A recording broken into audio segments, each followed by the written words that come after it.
Some men build walls to keep the world out. Cole Harrington built an empire instead. For 15 years, the Texas rancher has turned his Lone Star spread into one of the most successful cattle operations in the state. But success came at a price. He's never let anyone close enough to see the man behind the money.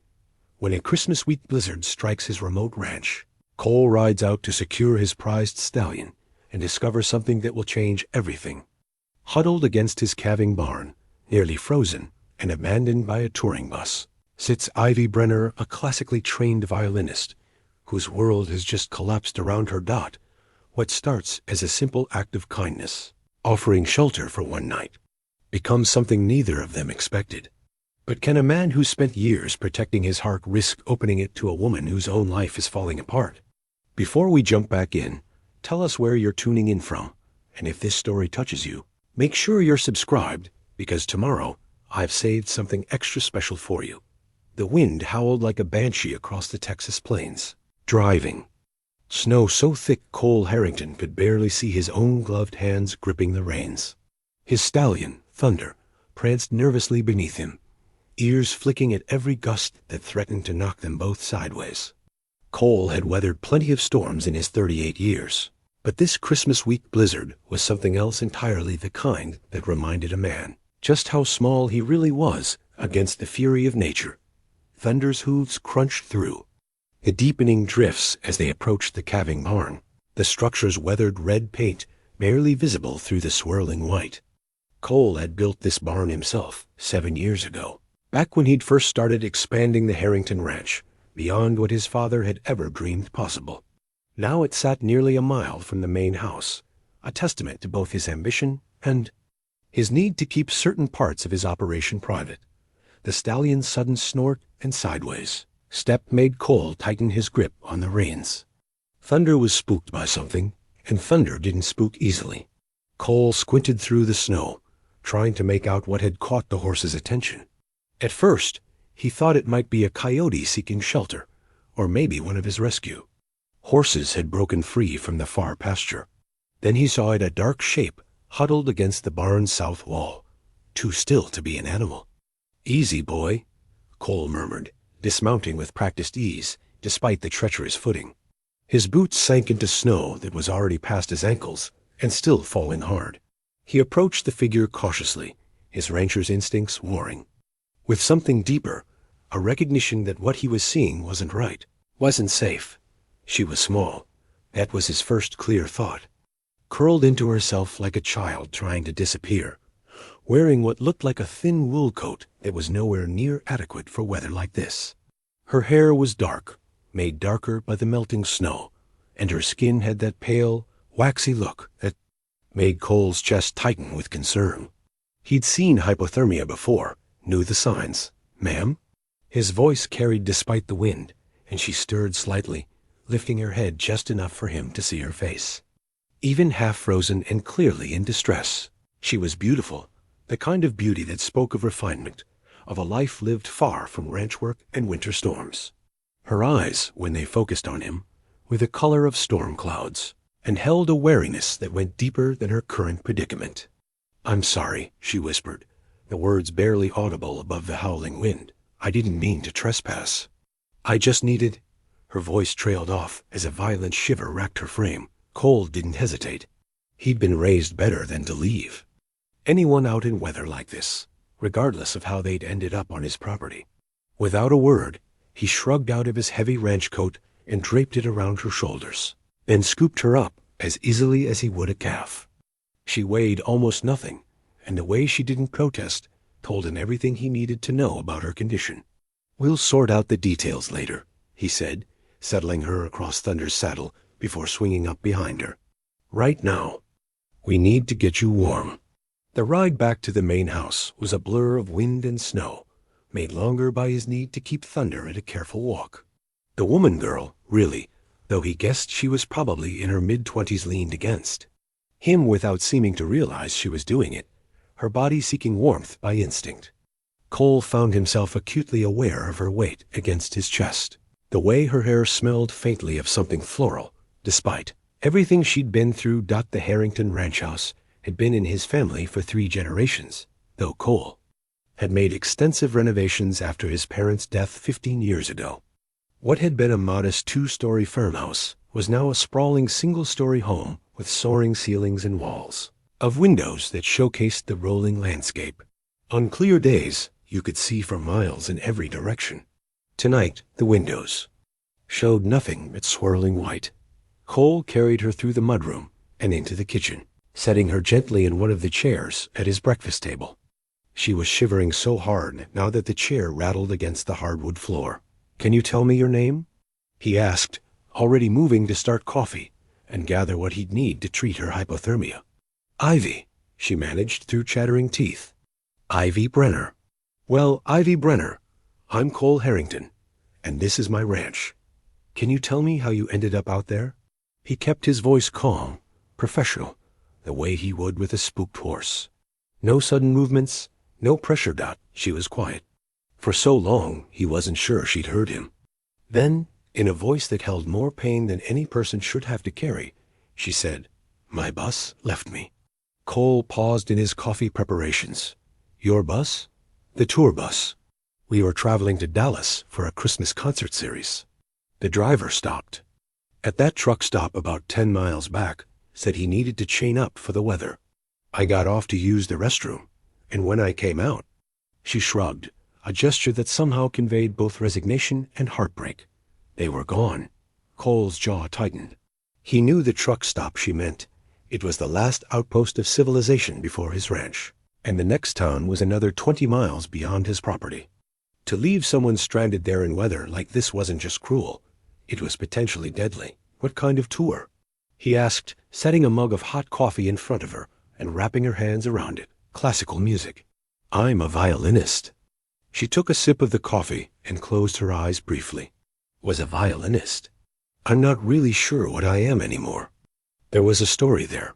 Cole could tell, but he'd learned long ago not to push for information people weren't ready to give. Instead, he focused on the immediate problem. "Do you have family I should call? Someone who'll be worried?" Ivy's laugh was bitter. "No one who'd care that I'm missing." The words hit Cole harder than they should have. He recognized the tone, the careful way she'd constructed the sentence to hurt herself more than inform him. It was the sound of someone who'd learned not to expect much from the people who were supposed to love them. "Well," he said finally, "you're here now, and you're safe. That's what matters." She looked up at him then, really looked, and Cole felt something shift in his chest. Her eyes held a vulnerability that made him want to promise her things he had no business promising. But there was strength there, too, the kind that came from surviving disappointments that should have broken a person. "I should go," she said, quietly. "Once the storm passes, I can call someone, find another way to Dallas."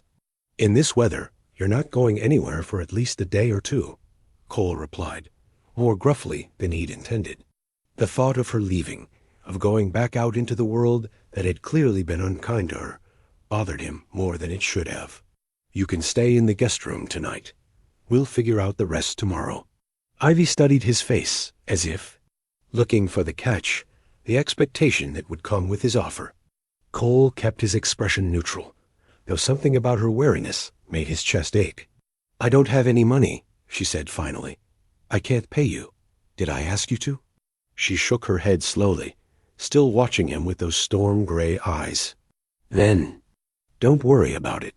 Cole turned back to the coffee pot, needing something to do with his hands. "Are you hungry?" The question seemed to surprise her. Yes. I haven't eaten since this morning." Cole nodded and began pulling ingredients from his refrigerator.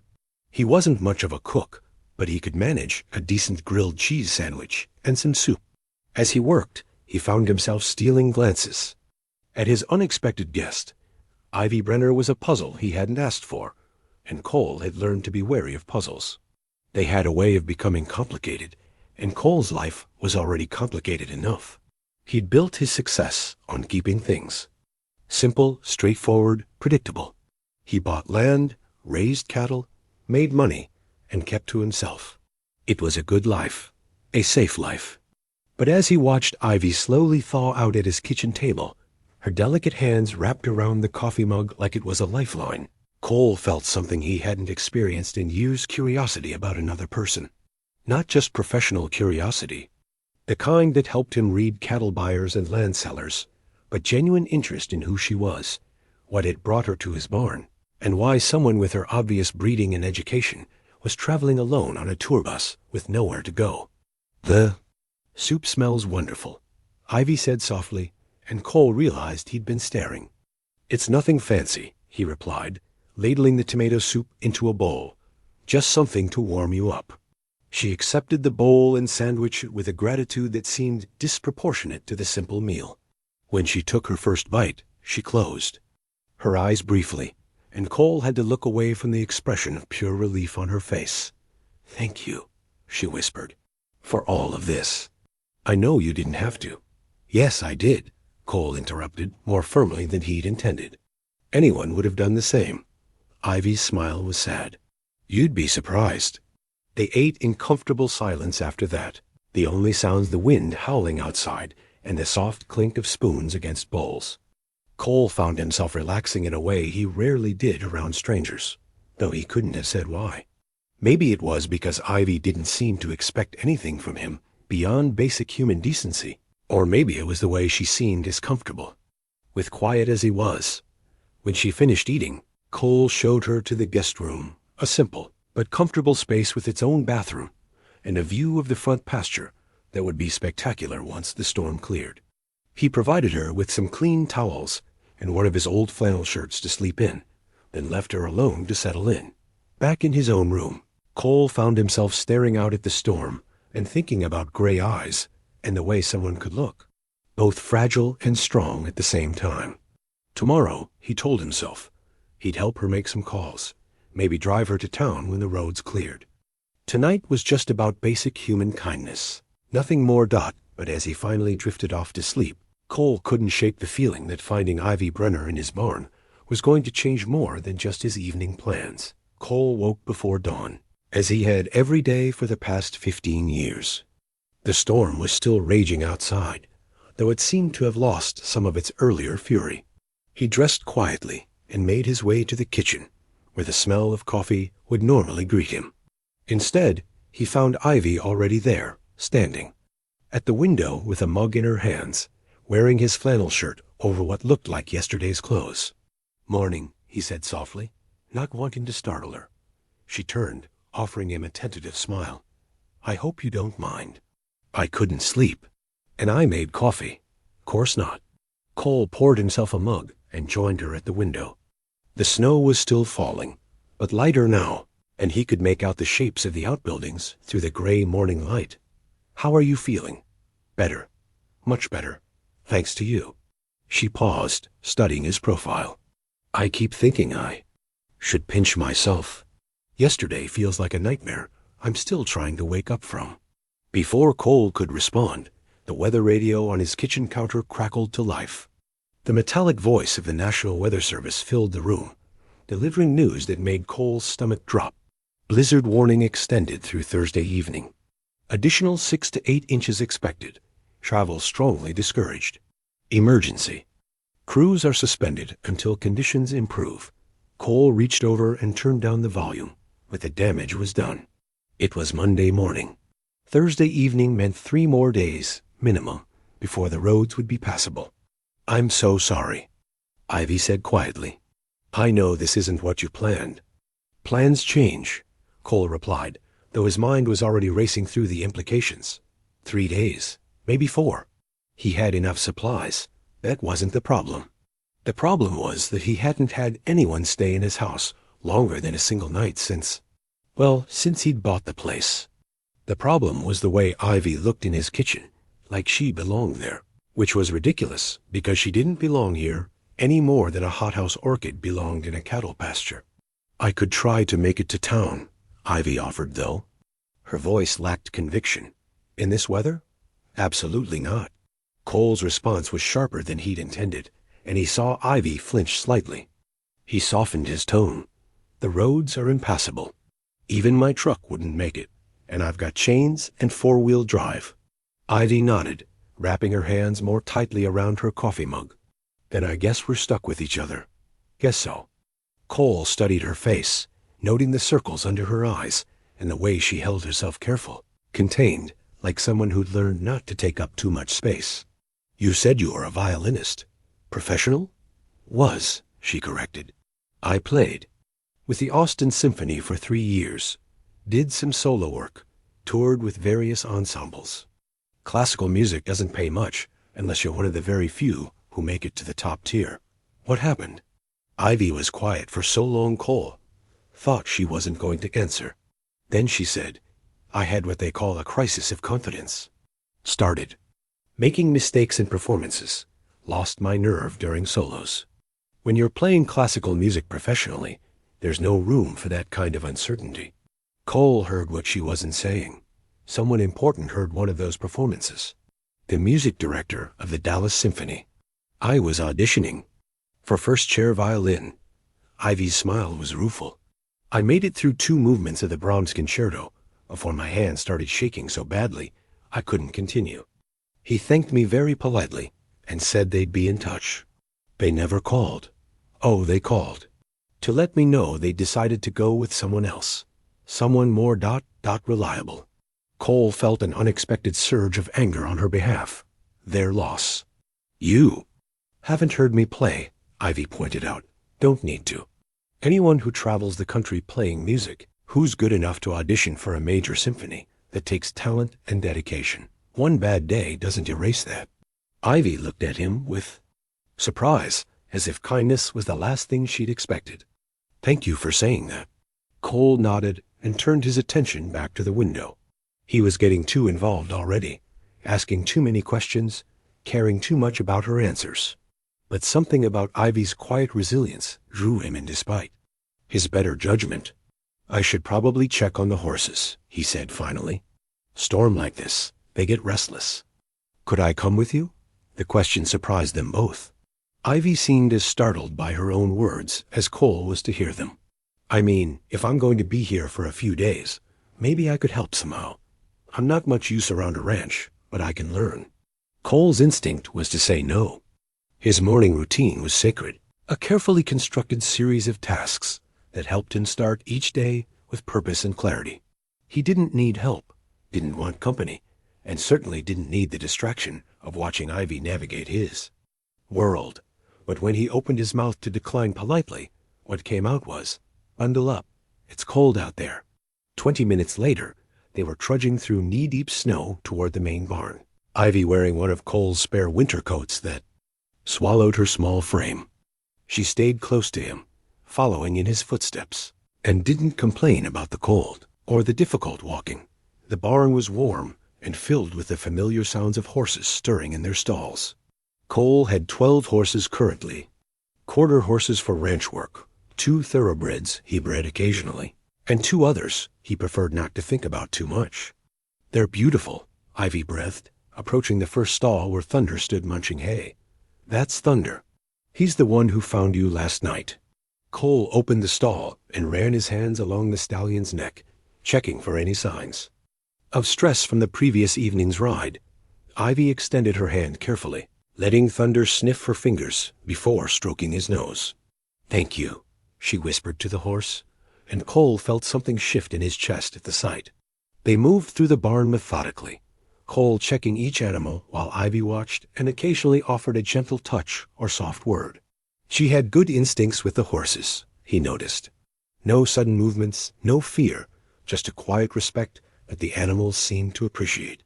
What about those 2? Ivy asked when they reached the last 2 stalls. Cole hesitated. They single quotes projects. Projects? Against his better judgment, Cole opened the first stall to reveal a paint mare with obvious scarring along her right flank. The horse shied away from him, pressing herself against the far wall. Her name's Daisy. Found her at an auction 2 years ago. She'd been mistreated, abandoned. Most people would have put her down. Cole kept his voice low and calm. She's getting better, but it takes time. Ivy approached the stall slowly, her expression soft with understanding. Poor girl. What happened to her? Best we can figure. Someone used her for target practice. She's got buckshot scars all along her right side. Cole's jaw tightened as it always did when he thought about what humans were capable of doing to defenseless animals. And the other one? Cole moved to the final stall, where a young gelding stood with his head hanging low. This is Jasper. 3 years old, should be in his prime. His previous owner tried to break him using methods that went out of fashion 50 years ago. You're rehabilitating them, Ivy said softly. It wasn't a question. I'm giving them a place to heal, Cole corrected. Whether they ever trust humans again is up to them. Ivy studied his profile as he checked Jasper's feed and water. How many horses have you saved? I don't save anything. I just provide a safe place for animals that need one. How many, Cole? He was quiet for a moment, then said reluctantly, maybe 24 over the years. Word gets around. People know they can bring me the ones nobody else wants. What happens? To them? Do you find them new homes? Some, the ones that recover enough to trust again. Others stay here permanently. Cole moved away from Jasper's stall, uncomfortable with the direction of the conversation. It's not a big deal. But Ivy was looking at him like it was a very big deal indeed, like she was seeing something in him that he'd worked hard to keep hidden. You're not what I expected. What did you expect? I don't know. Someone colder, I suppose. More distant. Cole almost laughed at that. If only she knew how distant he really was, how much effort it took for him to let her into even this small part of his world. I'm plenty distant. Are you? Ivy moved closer to Daisy's stall, extending her hand slowly. The Mare watched her, warily but didn't shy away. Then why do I feel like I'm seeing the real you right now, for the first time? The question hit Cole like a physical blow. He turned away, busying himself with checking the barn's heating system. We should head back. You're probably getting cold. Cole. Something in her voice made him stop and turn around. Ivy was standing in a shaft of weak morning light filtering through the barn's windows, and for a moment she looked ethereal, like something that might disappear if he looked away. Thank you, she said simply, for showing me this, for trusting me with it. Cole wanted to tell her that trust had nothing to do with it, that he'd simply run out of polite ways to avoid her questions. But the words wouldn't come, because somewhere between the coffee and the barn, between her gentle handling of his horses and the way she looked at his rescue work like it mattered, he'd done something he hadn't intended to do. He'd started to care about what she thought of him and that was dangerous territory for a man who'd built his entire adult life around not caring what anyone thought about anything. The second day brought clearer skies but no respite from the cold. Cole woke to find Ivy already in the kitchen again, this time attempting to cook breakfast. The smell of burning bacon filled the air, and smoke was rising from the skillet. Here, let me. Cole reached around her to turn off the burner, his chest brushing against her back. The contact lasted only a second, but it was enough to make them both freeze. I'm not much of a cook, Ivy admitted, stepping away quickly. I thought I could at least try to earn my keep. You don't need to earn anything. Cole rescued the bacon, most of which was salvageable. But if you want to help, I could use an extra pair of hands with the morning chores. An hour later, they were back in the barn, and Cole was showing Ivy how to properly measure horse feed. She was a quick learner. He had to admit, though her city background showed in small ways, the careful way she walked around the animals, her surprise at how much horses actually ate, her complete unfamiliarity with ranch equipment. Here, Cole said, pulling a worn pair of leatherwork gloves from his jacket pocket. These were my father's. They'll be too big, but they'll protect your hands. Ivy took the gloves reverently, running her fingers over the supple leather. Are you sure? They must mean something to you. He'd want them to be useful, Cole replied, though the words came out rougher than he'd intended. He rarely talked about his father, rarely even thought about him if he could help it. Ivy pulled on the gloves, which indeed swallowed her small hands. Tell me about him. Not much to tell. Cole began distributing hay to the stalls, his movements automatic after years of practice. He was a good man, worked hard, cared about his animals and his land. How did he die? Cole's hands stilled on the hay bale. Most people didn't ask direct questions like that, preferring to dance around the subject of his loss. Ivy's straightforwardness was both refreshing and unsettling. "Fire," he said finally. 15 years ago. He and my mother both. I'm sorry." Ivy's voice was soft, but not pitying, and Cole was grateful for that. "Were you close?" Cole considered the question as he continued his work. "I thought I was. Turns out I didn't know him as well as I believed." "What do you mean?" "Nothing important." Cole moved to Thunder's stall, effectively ending the conversation. But he could feel Ivy watching him, and he sensed she wasn't satisfied. With his non-answer, they worked in companionable silence after that, Ivy following his lead and absorbing his instructions with surprising aptitude. When they reached Daisy's stall, Ivy paused. "Could I try feeding her?" Cole hesitated. Daisy was unpredictable on her best days, and strangers usually sent her into a panic. But something about Ivy's gentle presence seemed to calm the damaged. "Mare, move slowly," he instructed. "Let her see everything you're doing." Ivy approached the stall with infinite patience, talking softly to Daisy as she prepared the feed. The Mare watched her warily, but didn't retreat. When Ivy offered the feed bucket, Daisy actually took a step forward. "She likes you," Cole observed, surprised. "We understand each other," Ivy replied quietly. "Sometimes when you've been hurt badly enough, it takes a while to believe that someone might actually want to help." Cole felt those words like a physical blow. He studied Ivy's profile as she continued to coax Daisy closer, noting the careful way she moved, the patience in every gesture. How many times had someone hurt her before she'd learned to approach the world with such wariness? "There you go, sweet girl," Ivy murmured as Daisy finally came close enough to eat from the bucket. "See? Nothing to be afraid of." Cole found himself watching Ivy instead of the horse, fascinated by the transformation in her demeanor. In the house, she'd been polite but reserved. Out here, with the animals, she seemed to relax into herself. "You're a natural with them," he said. Ivy glanced at him with surprise. "Really? I've never been around horses before." "Doesn't matter. Some people have the instinct, others don't. You can't teach what you're doing right now." A flush of pleasure colored Ivy's cheeks, and Cole felt an unexpected warmth at being the cause of it. When was the last time he'd given someone a genuine compliment? When was the last time someone had looked at him like his opinion mattered? "Tell me about the music," he said as they moved to the next stall. "When did you start playing?" "I was 5. Ivy's smile turned wistful. "My grandmother had an old violin that belonged to her grandmother. When she heard me humming along to classical music on the radio, she decided I should learn." "Your grandmother taught you?" "For the first few years. Then she passed away, and my parents," Ivy paused, her expression tightening.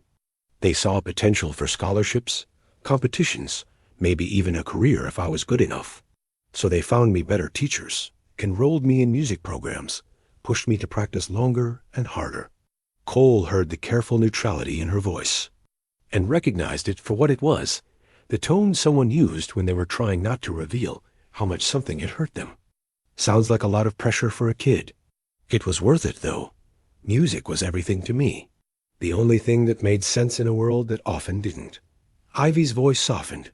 "When I played, especially when I played well, it felt like I was touching something bigger than myself. Like I was part of something beautiful and eternal." "What happened to that feeling?" Ivy was quiet for so long Cole thought she wasn't going to answer. Then she said, "Fear, I think. Somewhere along the way, I stopped playing for the joy of it, and started playing to avoid disappointing people. And when you're performing out of fear instead of love, the music knows. The audience knows." "Is that what happened at the audition?" "Partly." Ivy finished with the feed bucket and hung it on its hook with practiced efficiency, but there were other things too. Personal things that I let affect my confidence. Cole waited, sensing there was more she wanted to say. "I was engaged," Ivy continued finally, "to another musician, a pianist. We met in graduate school, and everyone said we were perfect for each other. Both classical musicians, both ambitious, both from families that valued achievement above everything else." "What happened?" "He got an offer to join a prestigious ensemble in Europe. I got the audition with Dallas. We were supposed to be making decisions about our future together, But it turned out he'd already made his decision. He took the position in Europe and suggested we take a break to figure things out. Cole felt his jaw tighten. He left you 2 weeks before my audition. Apparently, he'd been having doubts about our relationship for months, but didn't want to distract me before such an important performance. Ivy's laugh was bitter. Instead, he waited until I was at my most vulnerable, and then pulled the rug out from under me. That's when you lost your confidence. That's when I lost everything. My relationship, my audition, my position with the Austin Symphony, when word got around about what had happened in Dallas. Nobody wants to hire a violinist who can't handle pressure. Cole stopped what he was doing and turned to face her fully. So you were traveling with this tour group? Small venues, mostly. Christmas concerts for retirement communities, community centers, that sort of thing. It wasn't the career I dreamed of, but it was music, and it was keeping me fed. Ivy's smile was rueful, barely. And they just left you at that truck stop. The other musicians complained that I was bringing down the group's morale, sighed I was too negative, too withdrawn. The tour manager decided it would be easier to continue without me. Cole felt a surge of anger on her behalf that was so intense it surprised him. What kind of people abandon someone at a truck stop in the middle of a blizzard? People who can't afford to let sentiment interfere with business. Ivy replied matter-of-factly. I can't really blame them. I haven't exactly been good company lately. That doesn't excuse Cole. Ivy's hand touched his arm lightly, stopping his words. It's okay. I'm okay. If they hadn't left me, I never would have met you. The simple statement hung in the air between them, loaded with implications neither of them was quite ready to examine. Cole looked down at Ivy's hand on his arm, small and pale against his work shirt, and felt something fundamental shift inside his chest. We should check on Jasper, he said finally, his voice rougher than usual. But as they moved to the young gelding stall, Cole found himself thinking about second chances and the strange ways that life sometimes brought exactly the right person into your world at exactly the moment you needed them most, even if you didn't know you needed them at all. That evening, while Cole worked in his office handling the business side of the ranch, Ivy found herself drawn to explore the house more thoroughly. She'd been careful to stay in the common areas and her guest room, not wanting to overstep boundaries, but curiosity finally got the better of her. The house was beautiful in an understated way, clean lines, quality materials, but with a Spartan quality that spoke of someone who valued function over decoration. There were few personal touches, as if Cole lived here but didn't quite inhabit the space. She was admiring a landscape painting in the hallway when she noticed a partially open door that revealed what looked like a sitting room. Through the gap, she could see built-in bookshelves and the edge of a piano bench. Ivy pushed the door open wider and gasped. The room was clearly a music room, though it had the feel of a space that hadn't been used in years. A baby grand piano dominated one corner, its ebony surface covered with a thin layer of dust. Sheet music was stacked neatly on the bench, and the bookshelves held an impressive collection of classical compositions. But it was the small object on the piano that drew her attention, a delicate music box with intricate carving around its edges. Ivy approached it slowly, as if it might be a mirage that would disappear if she moved too quickly. That was my mother's.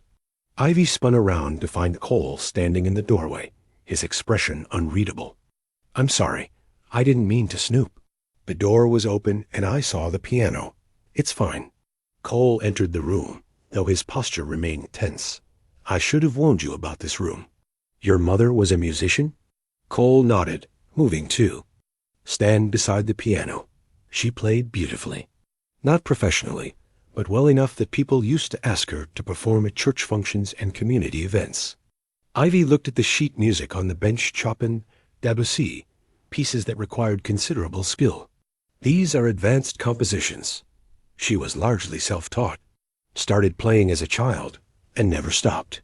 Cole's voice held a warmth Ivy hadn't heard before.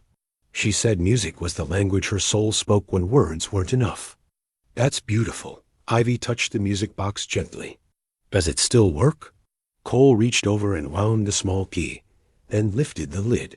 A delicate melody filled the room, Chopin's Minute Waltz, played by tiny mechanical figures that danced around the box's interior. She used to play this piece, Cole said quietly. Said it reminded her that even the most complex, beautiful things could be broken down into simple, perfect moments. Ivy listened to the music box's tinkling melody, watching the figures spin. In their eternal dance, she sounds like she was a wise woman. She was. Cole closed the music box gently. She would have liked you. The words seemed to surprise him as much as they did Ivy. They looked at each other across the dusty piano, and Ivy felt something electric pass between them, a recognition, perhaps, or the beginning of something neither was quite ready to name.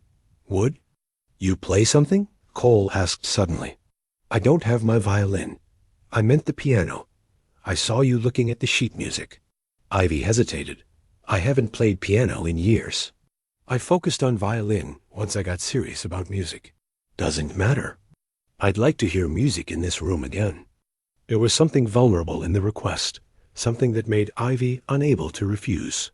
She sat down at the bench, her fingers finding the keys tentatively. The piano was perfectly tuned. She realized someone had been maintaining it, even if no one was playing it. She started with something simple, a piece by Satie that required more feeling than technical skill. Her fingers were rusty on the keys, but muscle memory is a powerful thing, and soon the gentle melody was flowing through. The room like water finding its course. Cole stood perfectly still as she played, his eyes closed. When the piece ended, he opened them and looked at her with an expression that made her breath catch. That was beautiful, he said quietly. Satie, Gymnopédie no one. It's one of my favorites. Play something else. Ivy found herself reaching for one of the pieces from the music bench, a Chopin nocturne that she'd learned years ago for a college recital. This one was more challenging, requiring both technical skill and emotional interpretation. But as she played, she felt something she hadn't experienced in months. Pure joy in making music. The notes filled the room like sunlight, chasing away shadows that had lingered there too long. Ivy lost herself in the music, her earlier fears and failures forgotten in the simple pleasure of creating something beautiful. When she finished, the silence that followed was different from the emptiness that had filled the room before it. Was the silence of completion, of something restored. Thank you, Cole said, and his voice was rough with emotion. Thank you for letting me play. I'd forgotten how much I missed it. Cole moved closer to the piano, running his fingers along its edge. She died at this piano. The words hung in the air like a confession. Ivy felt her heart clench at the pain in Cole's voice. She and my father were both in the house when the fire started. By the time I got here, the flames had already spread to most of the first floor. I could hear her playing. She was in this room, and she was playing Mozart, Ein klein Nachtmusik. Ivy's hands went still on the keys. Cole, I couldn't get to them in time. His voice was barely above a whisper. The roof collapsed before the fire department arrived, but she kept playing until the very end. Even when she must have known, he stopped, unable to finish. I'm so sorry, Ivy whispered. I rebuilt the house exactly as it was before, every detail. But I couldn't bring myself to use this room, couldn't bear to hear music here again. Until tonight. Cole nodded. Until tonight. They stood there in the soft glow of the piano lamp, two people who had lost so much finding something unexpected in each other's company. Ivy understood now why Cole lived alone, why he kept people at a distance. The weight of such a loss, the guilt of surviving when the people you loved most didn't. It would be enough to break anyone. The scholarship fund you mentioned, she said carefully. It's in their memory, isn't it? Cole's jaw tightened, but he nodded. Every year I fund 3 full scholarships to state universities. Kids from rural families who show academic promise but can't afford college. That's wonderful. It's not enough. The words came out harsh, filled with self-recrimination. It's never enough. Says who? Says me. Says logic. Says Cole stopped, frustrated. Says the man who's been carrying guilt that isn't his to carry. Ivy finished gently. Cole, you can't save everyone. You couldn't save your parents, but that doesn't make their deaths your fault. You don't understand. Then help me understand. Cole was quiet for a long moment, then said, the fire started because of faulty wiring. In the barn. Wiring I'd been meaning to replace for months, but kept putting off because I was too busy expanding the herd, buying more land, making more money. If I'd just taken the time to fix something that needed fixing, they'd still be alive, Ivy finished. Yes, and you've been punishing yourself ever since. Cole didn't answer, but his silence was confirmation enough. Can I tell you something? Ivy stood up from the piano bench and moved closer to him. When my fiancé left me, I blamed myself completely. I convinced myself that if I'd been a better partner, more supportive of his career, less focused on my own ambitions, he would have stayed. I replayed every conversation we'd had in those final months, looking for the moment where I went wrong. That's different, is it? We both lost people we loved. We both found ways to make it our fault. But the truth is, Cole, sometimes terrible things happen for reasons that have nothing to do with us. Sometimes the only choice we have is how we move forward. Cole looked at her with eyes that held years of pain. How do you move forward when moving forward feels like betraying their memory? By living a life they would have been proud of. By opening your heart to the possibility that there might still be beautiful things ahead. Ivy reached out and touched his hand, by letting music fill this room again. For a moment, they stood there with her hand covering his, both of them, thinking about loss and healing and the strange alchemy that sometimes allowed two broken people to make each other whole. Play something else, Cole said finally. Ivy returned to the piano and began a piece she'd never played before, one of the compositions from the stack on the bench. It was complex and challenging, requiring her to sight read while she played, but somehow it felt right. As the music flowed through the room, she could almost feel Cole's mother's presence, as if the woman who had loved this piano was pleased to hear it sing again. When she finished, Cole was smiling, the first real smile Ivy had seen from him. She would have loved that, he said. I hope so. I know so. Cole moved to the music box and wound it again, letting its simple melody join the echoes of the piano. Thank you, Ivy, for bringing music back to this room. For bringing, he paused, searching for the right words. What? Light, he said simply. For bringing light back into a place that's been dark for too long. The third morning brought sunshine and the sound of snow melting from the eaves.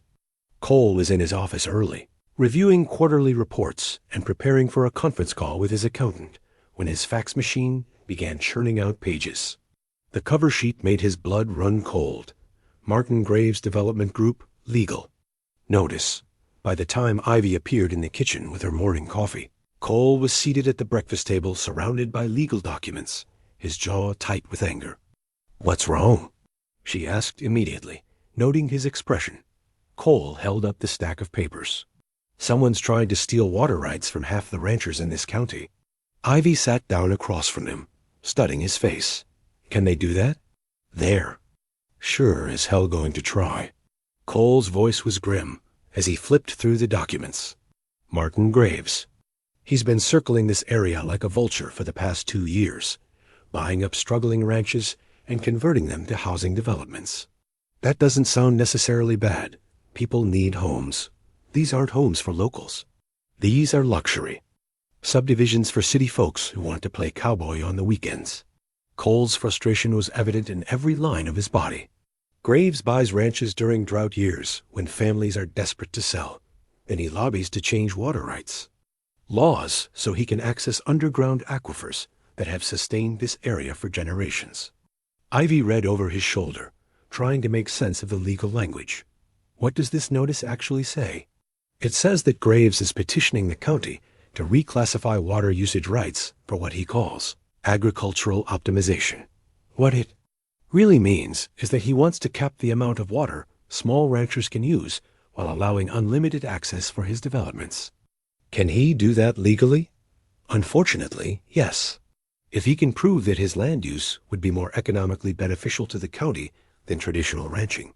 Cole's jaw tightened further. Which he can, because luxury homes generate more tax revenue than cattle operations. Ivy studied the documents more carefully. How many ranchers would this affect? Dozens.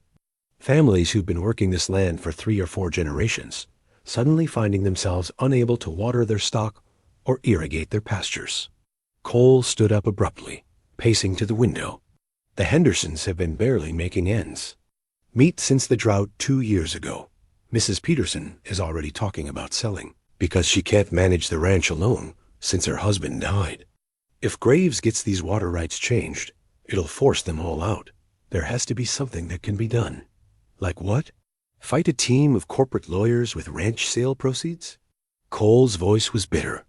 These are good people, Ivy, but they don't have the resources to take on someone like Graves. What about you? You seem to be doing well financially. Cole's expression darkened. I can't fight everyone's battles for them. Can't or won't. The question hung in the air between them, sharper than Ivy had intended. Cole turned from the window to look at her, and she saw something flicker across. His face guilt, maybe, or recognition of a truth he didn't want to acknowledge. You don't understand the situation, he said finally. Then explain it to me. Cole was quiet for a long moment, clearly wrestling with something internal. Then he said, I bought my water rights legally, same as anyone else. But I bought them during the drought, when desperate people were selling everything they could to stay afloat. You bought from people like the Hendersons? Not the Hendersons specifically, but similar situations. Families who needed cash immediately and couldn't afford to wait for land values to recover. Cole's voice was tight with self-recrimination. I told myself I was helping them by offering fair market value when no one else was buying. But the truth is, I profited from their desperation. Ivy began to understand the complexity of Cole's situation. And now you feel guilty about having water rights that others need. I feel guilty about a lot of things. Cole returned to the table, sinking into his chair. Including the fact that I could probably help these families fight Graves, but doing so would mean getting involved in community politics and making myself a target, so you stay isolated instead. I stay out of fights that aren't mine to fight. Ivy leaned back in her chair, studying Cole's face. These people are your neighbors. How is their fight not your fight? Because once you start getting involved in other people's problems, where does it end? I helped the Hendersons keep their ranch. Then what? Do I become the county's unofficial banker? Do I start making decisions about who deserves help and who doesn't? Or maybe you just help because it's the right thing to do. Cole laughed, but there was no humor in it. Right and wrong aren't as clear-cut as you seem to think they are. Aren't they? Ivy pulled the legal documents toward her, scanning them again. This Graves person is trying to destroy people's livelihoods for profit. How is that not clearly wrong? Because this is America, and people have the right to buy and sell property as they see fit. Graves isn't breaking any laws. Legal and moral aren't always the same thing. Cole was quiet for a moment, then said, You sound like my mother. What would she have done? She would have organized a potluck dinner and invited every affected family to discuss the situation. Then she would have convinced my father to take the lead in fighting Graves, and somehow she would have made him believe it was his own idea. Smart woman. She was. Cole's expression softened slightly. She used to say that isolation was just fear wearing a disguise. What do you think she'd say about this situation? Before Cole could answer, his phone rang. He glanced at the caller ID and frowned. It's Sam Henderson. Cole answered the call, putting it on speaker. Morning, Sam. Cole, thank God you're there. Sam Henderson's voice was strained with worry. Did you get papers from that Graves fellow? Just this morning. You? Yesterday. Martha's been crying since she read them. We can't afford to fight this, Cole. We just can't. If we lose our water rights, we'll have to sell the ranch. Cole's jaw tightened. How bad is your situation, Sam? Bad? The drought wiped out most of our savings, and we're still behind on equipment. Loans. Even if we wanted to fight Graves, we couldn't hire a lawyer worth a damn. Ivy watched Cole's face as he listened to his neighbor's desperation. She could see the internal struggle playing out in his expression, the desire to help warring, with his need to stay uninvolved. What are the other families saying? Cole asked. Most are talking about selling while they still can. The Petersons already called a realtor. The Williams family is trying to figure out if they can subdivide their land and sell off parcels to stay afloat. Sam, let me think about this. I'll call you back. Cole, I know you don't like getting involved in community business, but if there's anything you can do, these families need help. After Cole hung up, silence filled the kitchen. Ivy could practically feel the weight of his internal conflict. 37 years, Cole said finally. What? Sam and Martha Henderson have been ranching for 37 years. They met at a county fair when they were both 18, got married 6 months later, and bought their ranch with money Sam earned working oil rigs in the Gulf. They've survived droughts, market crashes, disease outbreaks, and Martha's breast cancer. Now they're going to lose everything because some corporate developer wants to build luxury homes where their cattle graze. Ivy reached across the table and covered Cole's hand with hers. So help them. It's not that simple. Why not? Cole pulled his hand away, standing to pace again. Because once I get involved, I become responsible. If I fight Graves and lose, those families lose their last chance to sell at a decent price. If I fight Graves and win, I become the person. Everyone turns to when they need someone to solve their problems. And that scares you. That terrifies me. Cole's admission was quiet but fierce.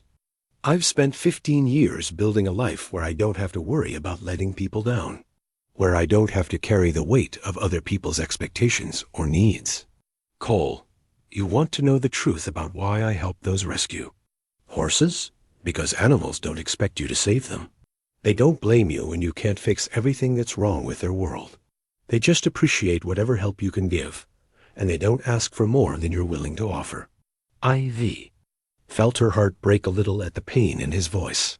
People aren't that different from animals, you know. Most of them just want to know that someone cares enough to try, and what happens when trying isn't enough. Then at least you know you did what you could. Cole stopped pacing and looked at her directly. Is that what you told yourself when your music career fell apart? That at least you tried? The words hit Ivy like a physical blow. She felt her cheeks flush with a mixture of hurt and anger. That's not fair, isn't it? You gave up, Ivy. When things got difficult, when people disappointed you, you gave up on music and ended up stranded at a truck stop in the middle of nowhere. I didn't give up. You were what? Protecting yourself? Avoiding the possibility of future disappointment? Cole's voice was harsh now, but Ivy could hear the pain underneath. How is that different from what I'm doing? The truth of his words stung because there was validity in them. Ivy had been protecting herself, had been avoiding situations where she might fail again.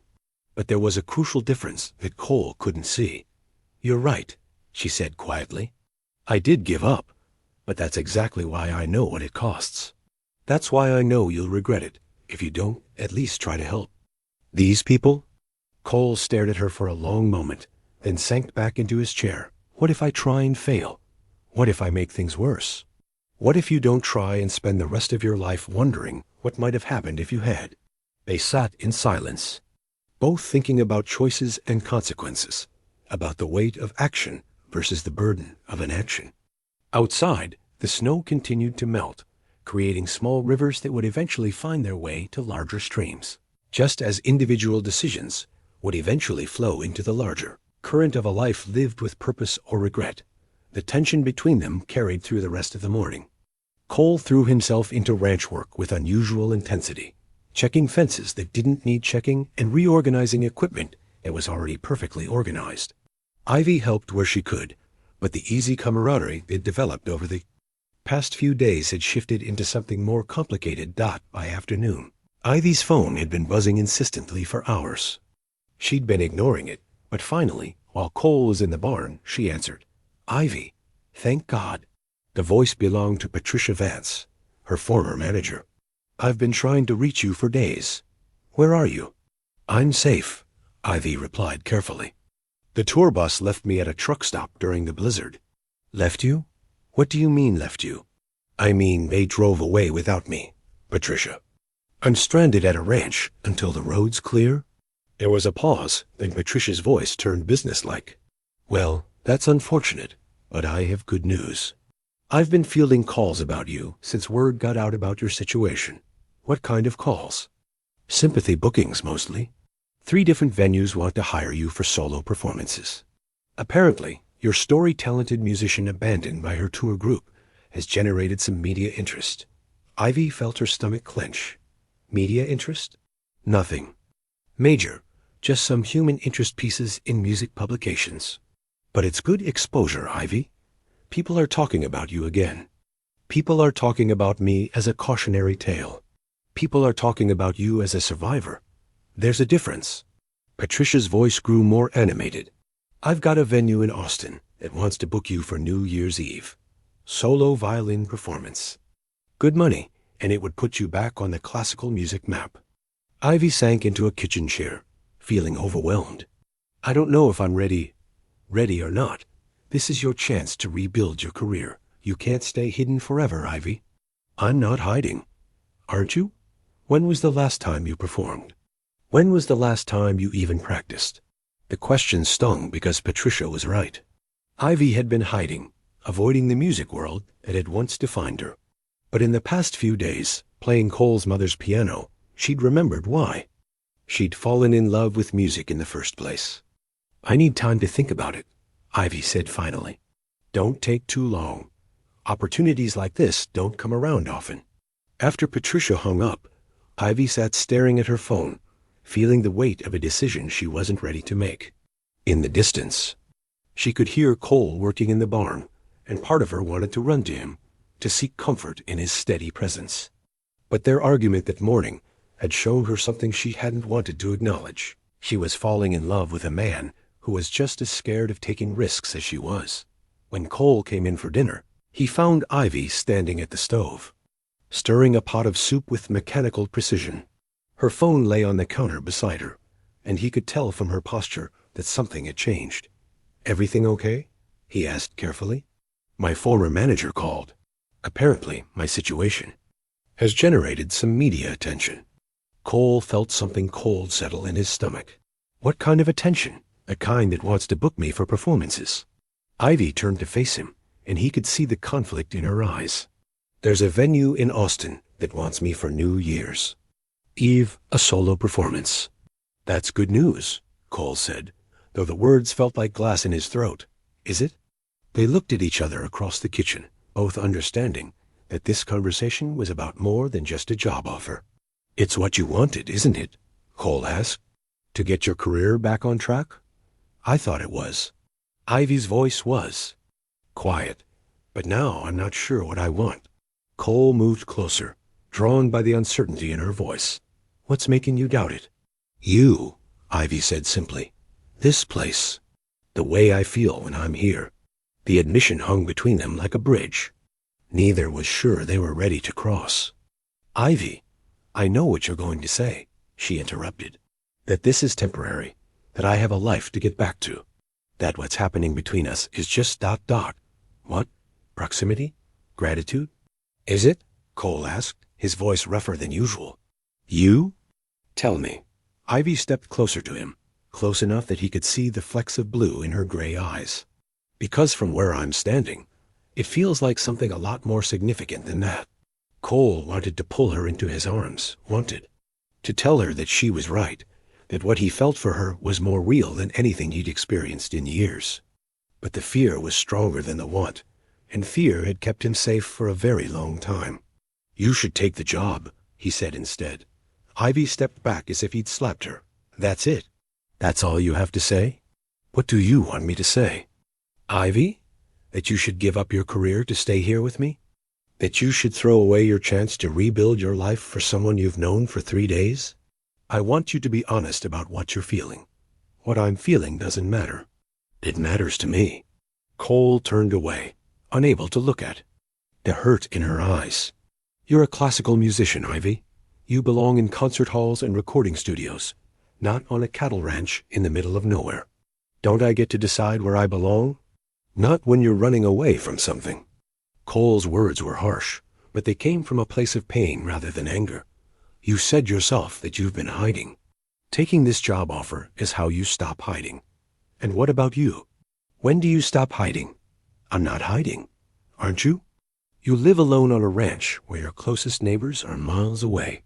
You help people anonymously so they can't thank you or get too close. You've built your entire life around avoiding the possibility of meaningful connection with another human being. Cole's jaw tightened. That's not. Your parents died 15 years ago, Cole. How much longer are you going to punish yourself? For surviving? This isn't about my parents, isn't it? Isn't everything about your parents? The way you live, the way you avoid getting close to people, the way you're pushing me away right now? Cole spun to face her, his control finally snapping.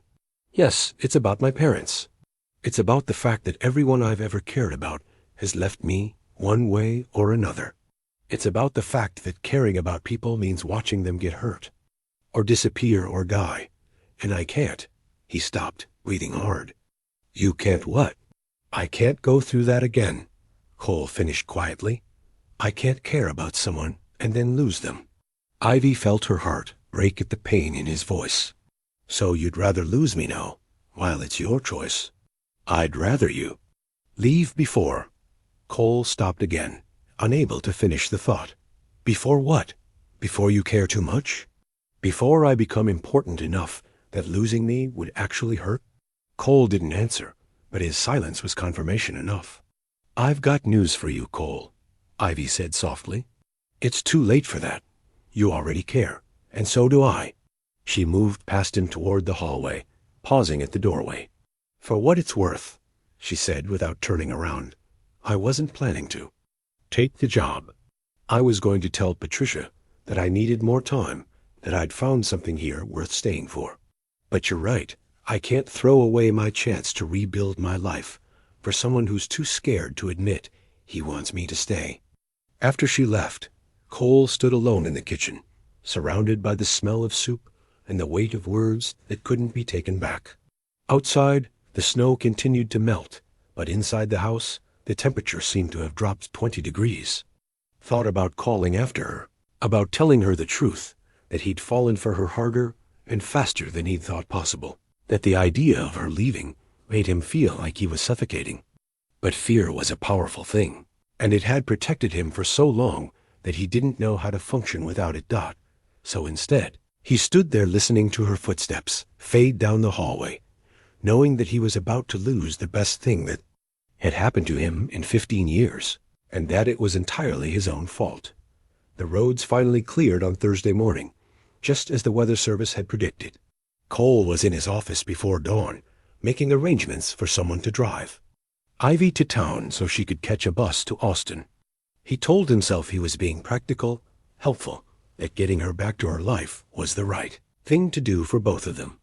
He didn't expect to find her in his office when he returned from his morning chores, standing at his filing cabinet, with a manila folder in her hands and an expression of shocked recognition on her face. Ivy? What are you doing in here? She held up the folder, her hands trembling slightly. I was looking for a phone book so I could call a cab.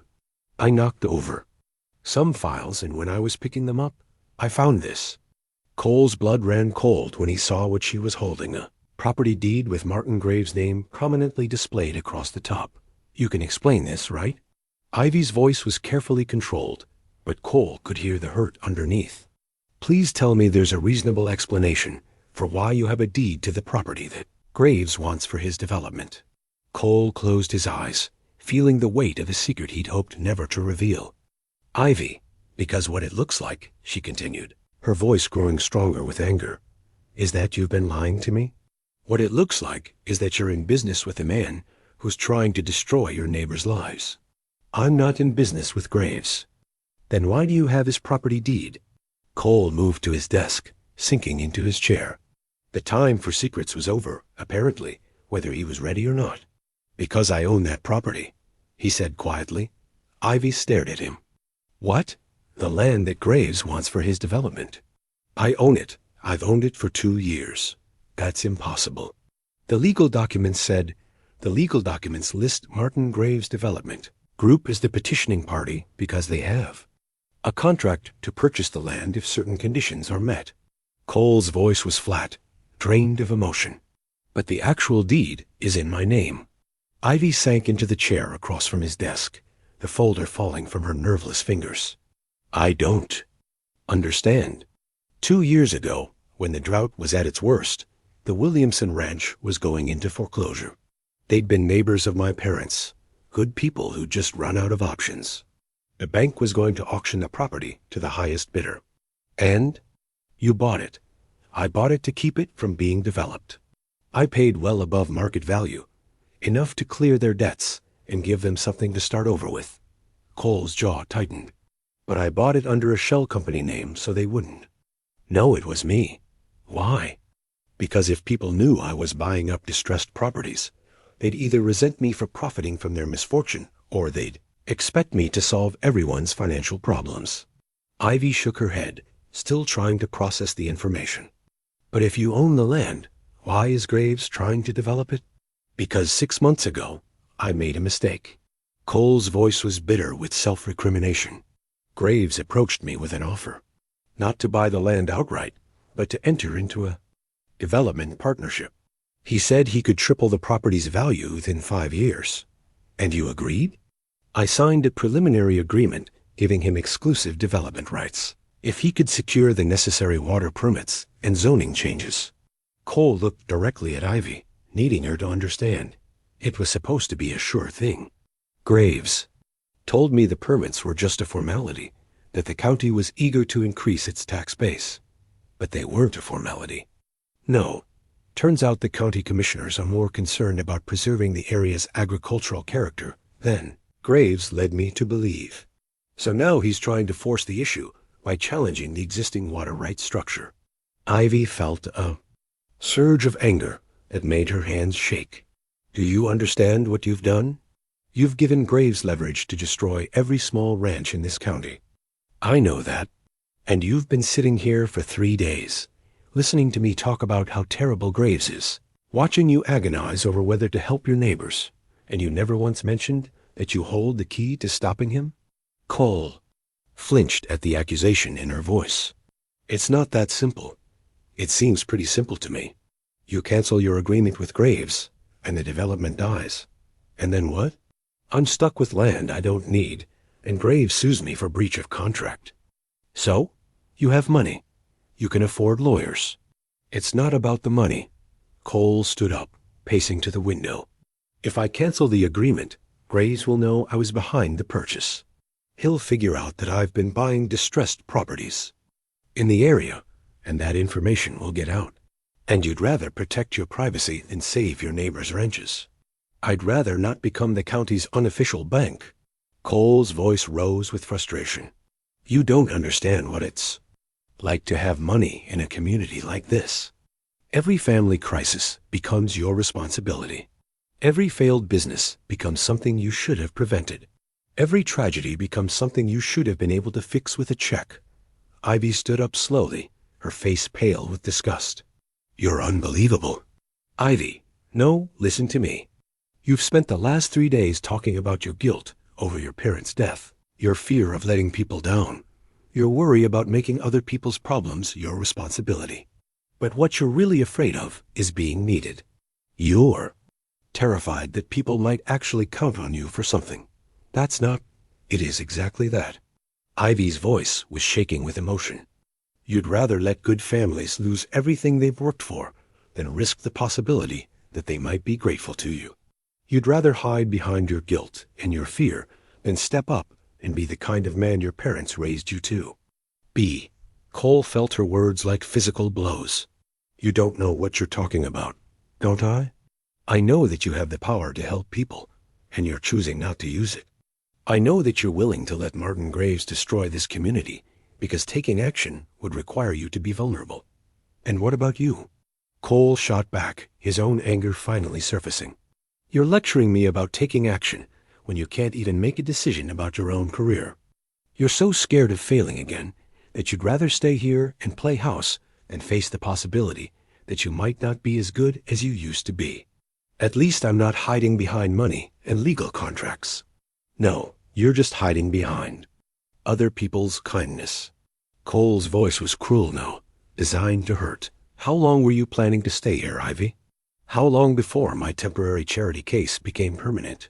The words hit their target. Ivy stepped back as if he'd struck her, her face going white with pain. That's what you think I am?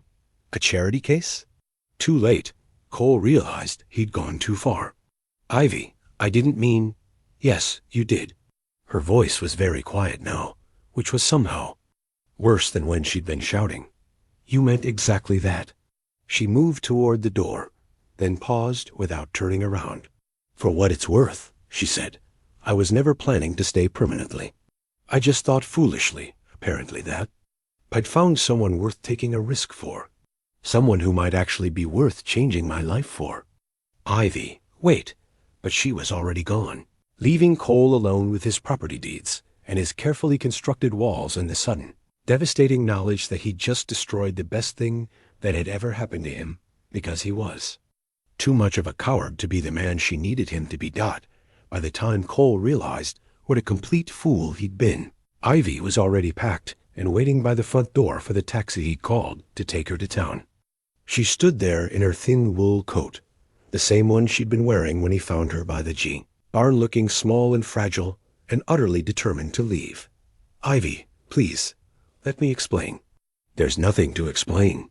Her voice was steady, but Cole could see the hurt in her eyes. You've made your position perfectly clear. I was angry.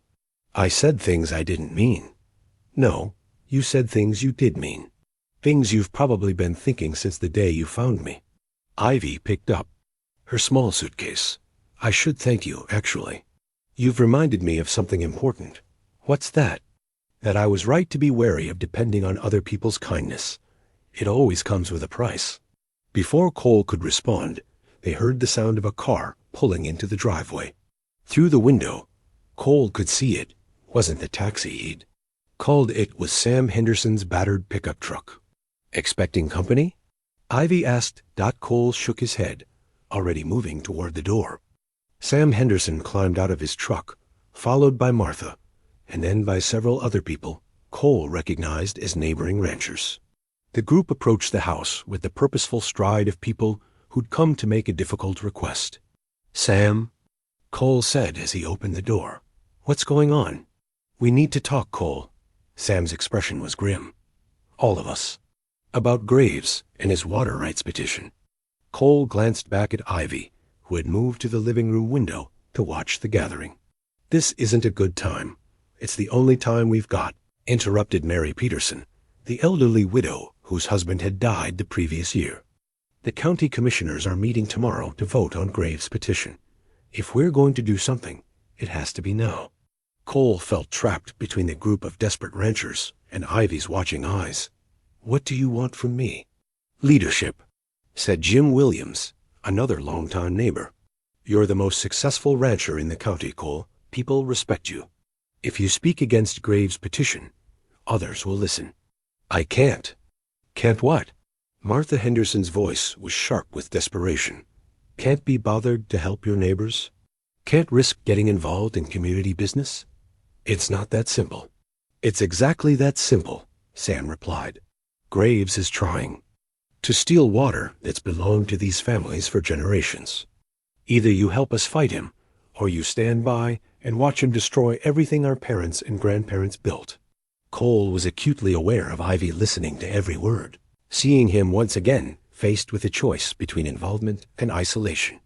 He could feel her judgment like a weight on his shoulders. There are legal complexities you don't understand, Cole said finally. Then explain them to us, Mary Peterson demanded. We're not stupid, Cole. We just don't have your resources. The conversation was interrupted by the arrival of the taxi, its yellow shape pulling up behind the pickup trucks. Cole felt a surge of panic at the sight. Ivy, you don't have to? Yes, I do. She moved toward the door, suitcase in hand. These people need your help, Cole. I hope you'll find the courage to give it to them. Sam Henderson looked between Cole and Ivy with confusion. Ma'am, I'm sorry. We didn't realize you had company. I was just leaving, Ivy replied. But before I go, I want you all to know something. The man you're asking for help, he's better than he thinks he is. He's just forgotten how to believe in himself. She looked directly at Cole then, and he saw forgiveness in her eyes alongside the hurt. Your parents would be proud of the man you've become. Cole, they'd be even prouder of the man you could still choose to be. With that, she walked past the group of ranchers toward the waiting taxi. Cole watched her go, every instinct screaming at him to stop her, to tell her she was right about everything, to beg her not to leave. Instead, he stood frozen on his front porch, watching the taxi drive away with the woman he loved, while his neighbors waited for an answer he wasn't sure he could give. Friend of yours? Sam asked gently. Something like that, Cole replied. His voice rough. Martha Henderson studied his face with the intuition of a woman who'd been married for 37 years. You love her. It wasn't a question, but Cole answered anyway. Yeah, I do. Then why'd you let her leave? Because I'm a coward, Cole said simply. And she deserves better than that. The group of ranchers exchanged glances, understanding passing between them without words. These were people who'd known heartbreak and loss, who'd faced their own. Moments of choosing between safety and risk. Well, Sam said finally, maybe it's time to stop being a coward. Cole looked at the faces surrounding him, people who'd driven through mud and melting snow to ask for his help. People who'd swallowed their pride to stand on his doorstep and admit they needed him. People who were willing to fight for something they believed in, even when the odds were against them. Tell me about tomorrow's meeting, he said finally. Relief flooded Sam's face. The commissioners meet at 2 o'clock. Graves will present his petition, probably with a team of lawyers and a bunch of fancy charts about economic development. What's our strategy? We don't have one, admitted Jim Williams. We were hoping you might have some ideas. Cole was quiet for a moment, thinking.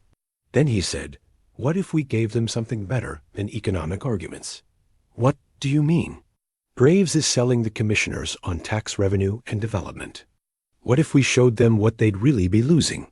Mary Peterson frowned. I don't follow. This community isn't just about individual ranches. It's about a way of life that's been here for generations. It's about families who know each other's names, who help each other through hard times, who preserve something valuable that can't be measured in tax dollars. Martha Henderson's eyes lit up with understanding. You're talking about showing them who we are. I'm talking about reminding them what's worth preserving. Cole's mind was racing now, pieces of a plan falling into place. What if we organized?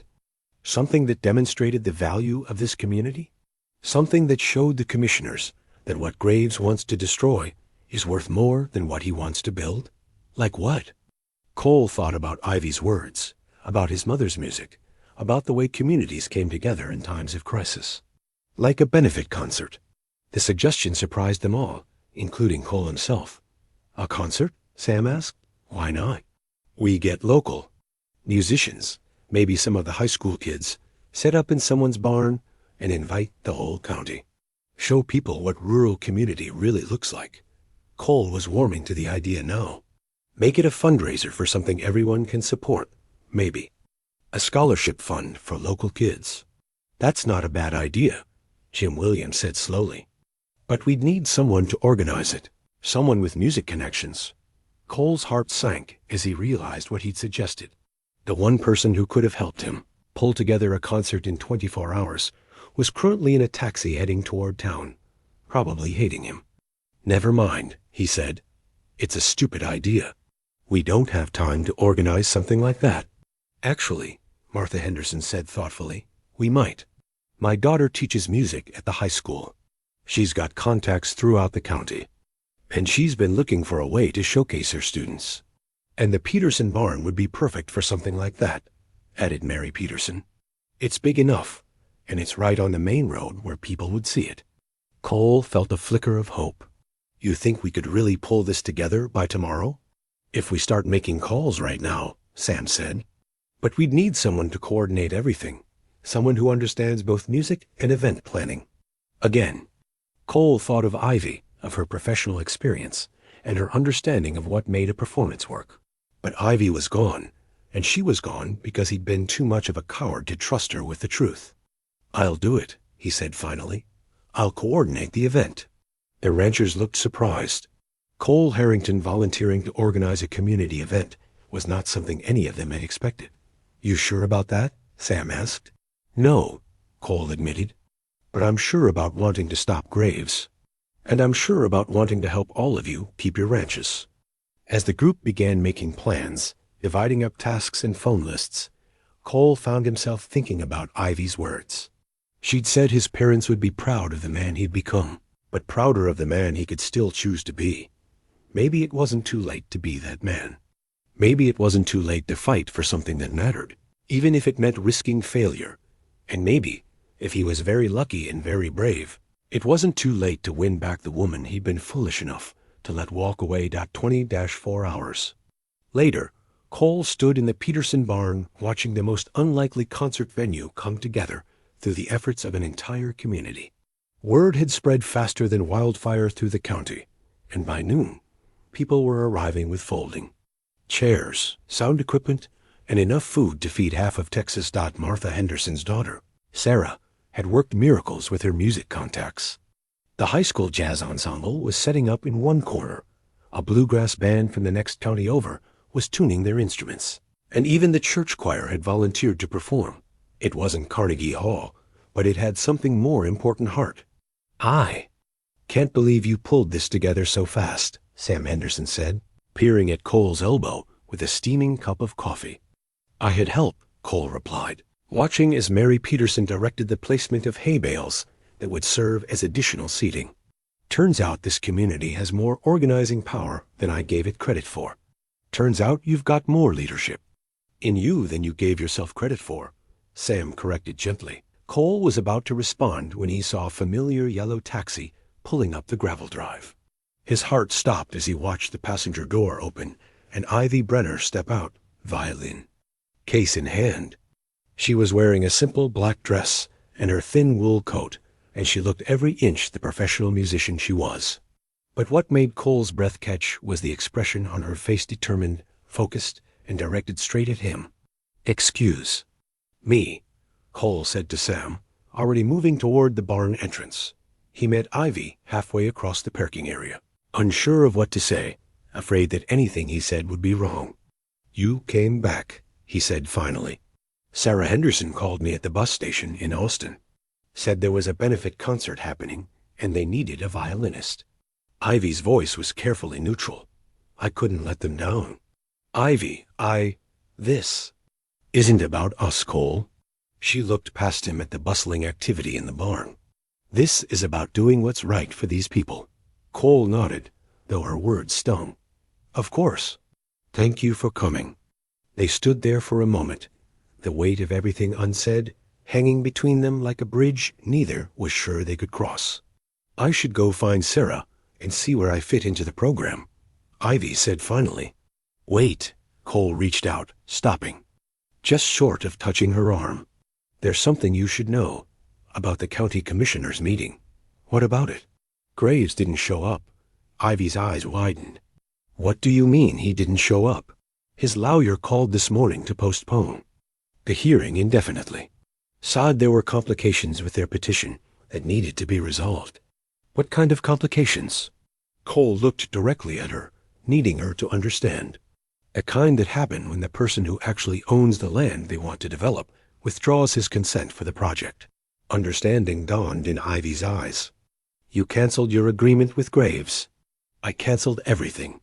The development contract, the water rights petition, all of it. Cole's voice was rough with emotion. You were right about everything, Ivy. I was hiding behind legal contracts and fear instead of doing what I knew was right.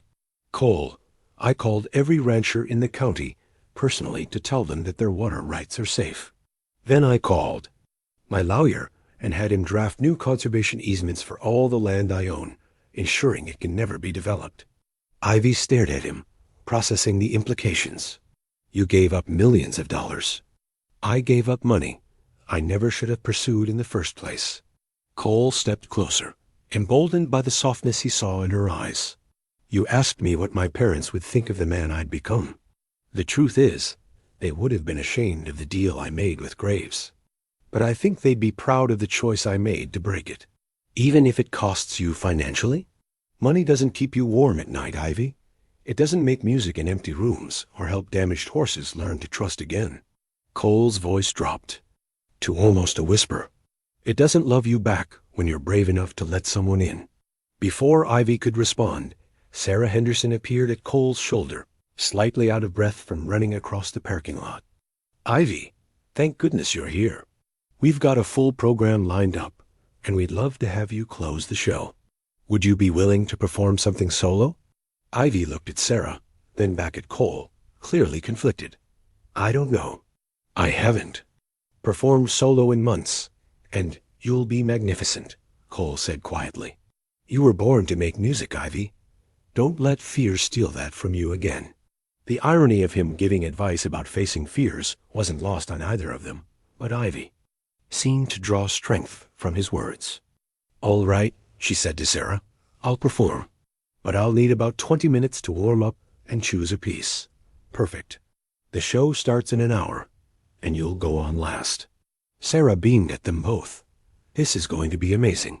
As Sarah hurried away, Cole and Ivy were left alone again in the midst of the organized chaos. What will you play? Cole asked. I'm not sure yet. Something that fits the occasion, I suppose. Ivy hesitated, then said, Cole, about what happened between us? I know you're still angry with me. You have every right to be. I'm not angry anymore, Ivy said softly. I'm just confused. Yesterday you were pushing me away, telling me to take the job in Austin. Today you're canceling million-dollar deals and organizing community concerts. What changed?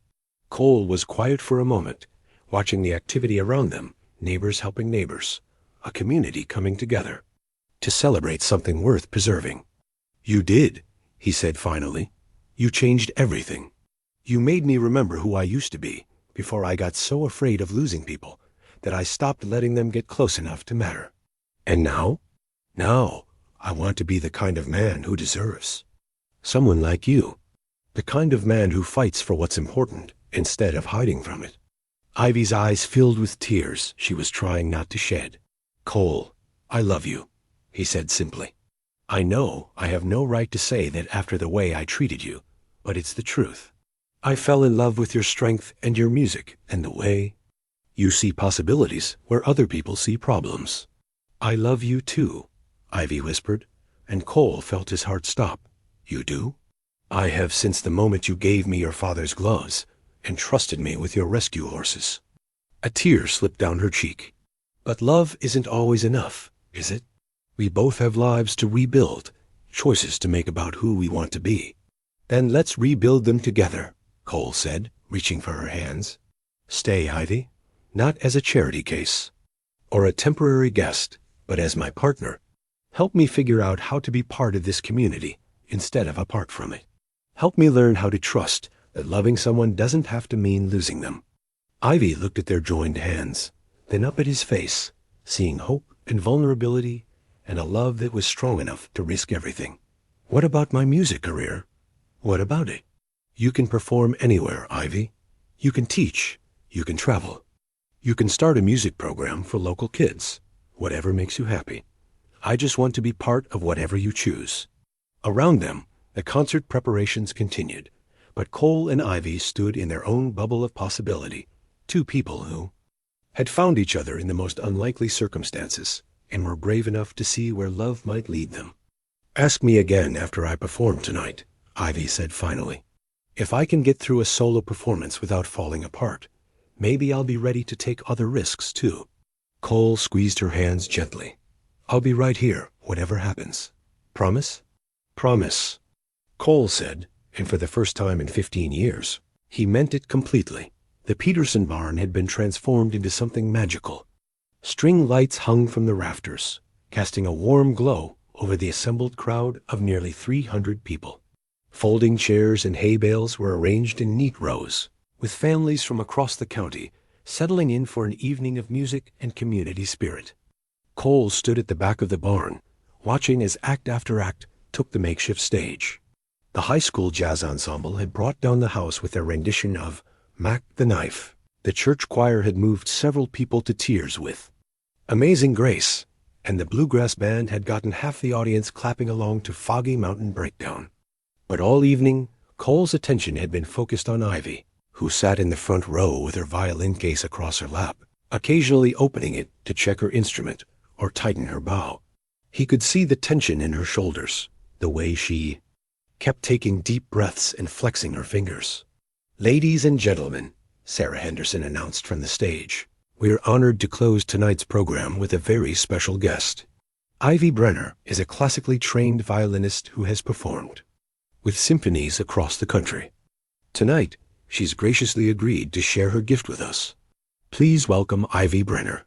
The applause was warm and enthusiastic as Ivy made her way to the stage. Cole held his breath as she adjusted the microphone and opened her violin case with steady hands. "Thank you all for welcoming me into your community," Ivy said, her voice clear and strong. "A few days ago, I found myself stranded in a blizzard, convinced that my life was falling apart. But sometimes what feels like an ending is actually a beginning." She lifted her violin and settled it under her chin, her bow poised above the strings. For a moment, she looked directly at Cole, and he saw both fear and determination in her eyes. This piece is called "The Lark Ascending" by Ralph Vaughan Williams. It's about a bird that rises from the earth into pure song, leaving behind everything that once held it down. The first note floated across the barn like silk, pure and clear and heartbreakingly beautiful. Cole felt his chest tighten as Ivy began to play, her bow dancing across the strings with a grace that spoke of years of training and, more importantly, of a heart that was finally ready to soar again. The melody was ethereal, climbing and falling like the flight of the lark the piece was named for. But there was something else in Ivy's playing that went beyond technical perfection. There was joy, pure and unfiltered, the sound of someone who had rediscovered their love for music after almost losing it completely. Cole wasn't the only one affected by her performance. All around the barn, people sat transfixed, many with tears streaming down their faces. Even the children were silent, instinctively understanding that they were witnessing something extraordinary. As the piece reached its climactic passages, Ivy's playing became more confident, more free. She closed her eyes and let the music carry her, and Cole could see the exact moment when she stopped performing and started simply being a musician in perfect communion with her art. When the final note faded into silence, the barn erupted in applause that seemed to go on forever.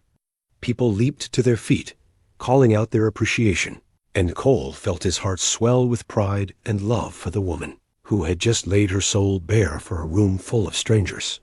But Ivy wasn't finished. As the applause died down, she raised her violin again. "If I may," she said, "I'd like to play one more piece. This one is for someone who taught me that taking risks is worth it when you're surrounded by people who believe in you." She began to play the Chopin Nocturne she'd performed in Cole's mother's music room, but this time it was different. This time it wasn't just a memory of past love, but a promise of future possibilities.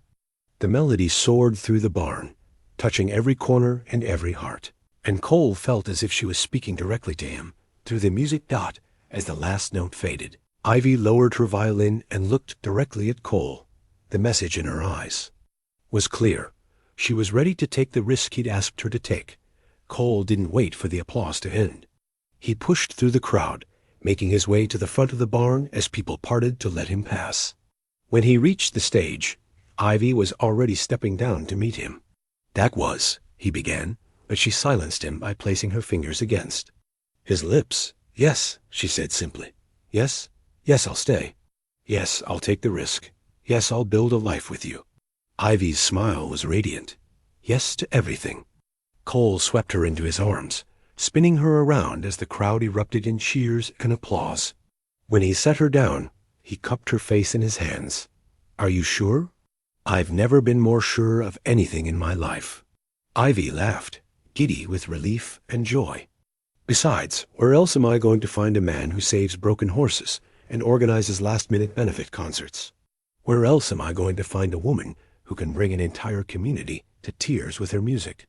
Cole replied, his voice rough with emotion. Around them, people were beginning to approach, wanting to congratulate Ivy on her performance and thank Cole for organizing the evening. But before they were swallowed up by the crowd, Cole had one more thing he needed to say, I love you, Ivy Brenner. And I promise you won't regret taking this risk. I love you too, Cole Harrington. And I promise I'll remind you of that every day for the rest of our lives.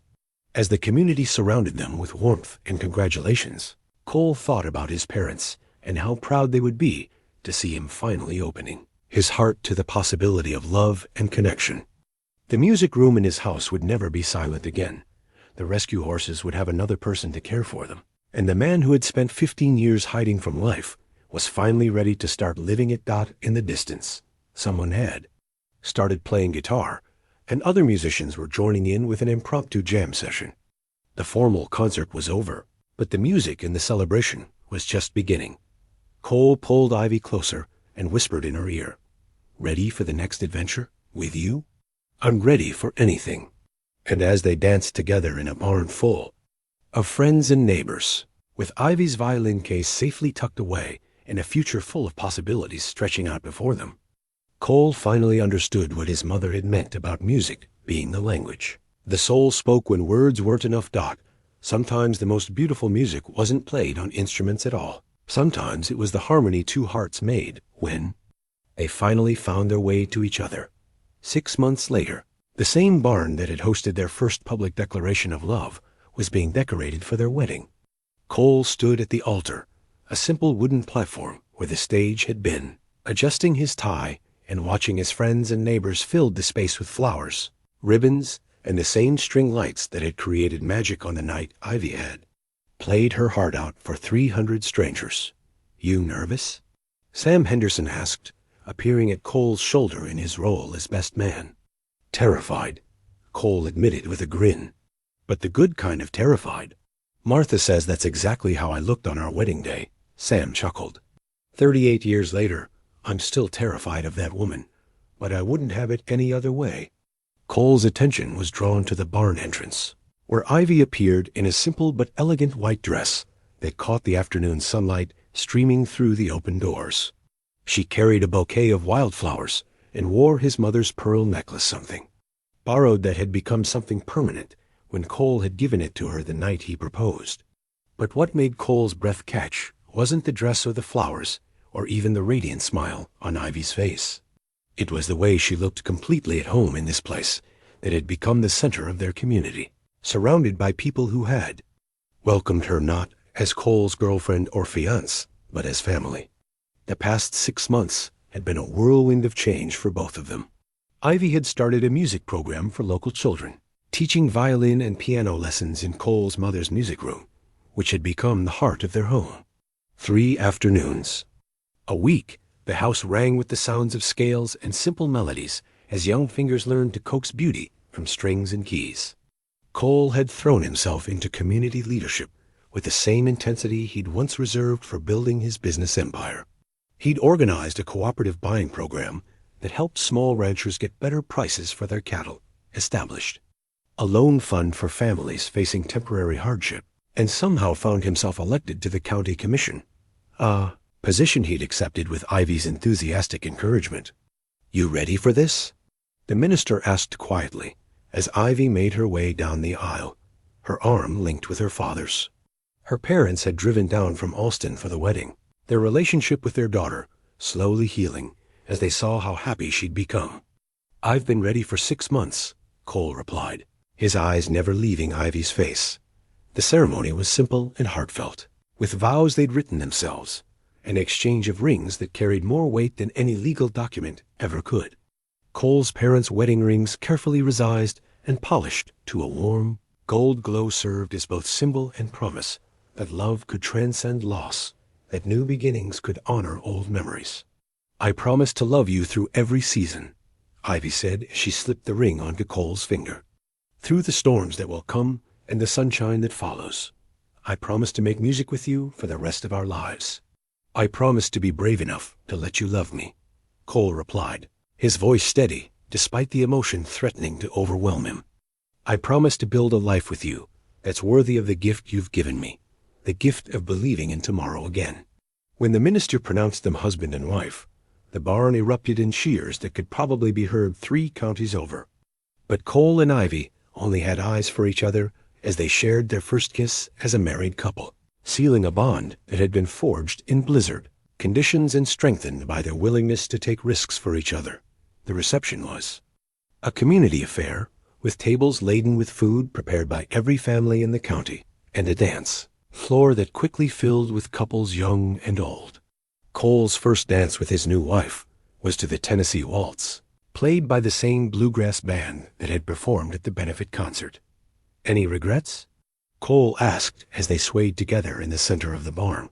"Only one," Ivy replied, her eyes twinkling with mischief. Cole's face fell. "What?"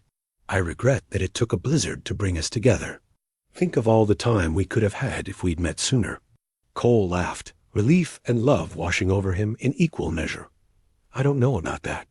I think we met exactly when we were supposed to, when we were both ready to be found." As the evening wore on, Cole found himself standing at the edge of the dance floor, watching his wife, teaching the Henderson grandchildren a simple waltz step. Her laugh carried across the barn, mixing with the music and the voices of people who had become their family by choice rather than blood. "She's good for you," a voice said beside him, and Cole turned to see Mary Peterson, elegant in a navy blue dress and pearls. "She's good for all of us," Cole replied. "Have you seen how many kids are signed up for her music lessons? 17 at last count, and more asking every week." Mary smiled. "That music room of yours is going to need an addition soon. Already in the works. Ivy wants to add a small performance space so the kids can have recitals." "And you're okay with that? All those people traipsing through your private sanctuary?" Cole considered the question, thinking about how the house that had once been a fortress of solitude had become a place where children laughed and music filled every corner. "It's not private anymore," he said finally. "It's ours. Mine and Ivy's, and anyone else who needs a place to belong." Mary patted his arm gently. "Your parents would be so proud of the man you've become, Cole. But more than that, they'd be happy that you finally learned what they tried to teach you." "What's that?" "That love multiplies when you share it. It doesn't divide or diminish, it grows." As if summoned by their conversation, Ivy appeared at Cole's side, slightly breathless from dancing, but glowing with happiness. "What are you two talking about so seriously?" she asked, slipping her arm around Cole's waist. "Love," Mary said simply, "and how it has a way of transforming everything it touches. Even stubborn ranchers who think they're better off alone?" Ivy teased, looking up at her husband with eyes full of affection. "Especially stubborn ranchers," Cole replied, pulling her closer. "Though I prefer to think of myself as reformed rather than transformed." "Reformed, transformed, whatever you want to call it," Ivy laughed. "You're stuck with me now. Promise?" "Promise." As the last song of the evening played a slow, sweet melody that had half the barn swaying together, Cole thought about the journey that had brought them to this moment. A year ago, he'd been a man who measured success by the height of the walls he'd built around himself. Tonight, he was surrounded by community, filled with purpose, and married to a woman who had taught him that the bravest thing anyone could do was open their heart and trust that love would be enough. The music wound down, and gradually the guests began to drift away, offering final congratulations and promises to see them soon. Cole and Ivy stood in the doorway of the barn, waving goodbye and thanking everyone for making their day perfect. When the last car had pulled away and they were finally alone, Cole swept Ivy into his arms and carried her across the threshold of the barn, both of them laughing at the absurdity and sweetness of the gesture. "So, Mrs. Harrington," Cole said, as he set her down gently, "ready to start her happily ever after?" "I thought we already had," Ivy replied, straightening his tie and smiling up at him. "The day a stubborn rancher decided to save a frozen violinist and ended up saving himself instead. Best decision I ever made. Mine, too." And as they walked hand in hand toward the house that had become their home, with stars overhead and music still echoing in their hearts, Cole finally understood that sometimes the most beautiful endings were actually beginnings in disguise, and that love, when it was real and brave and true, could indeed last forever.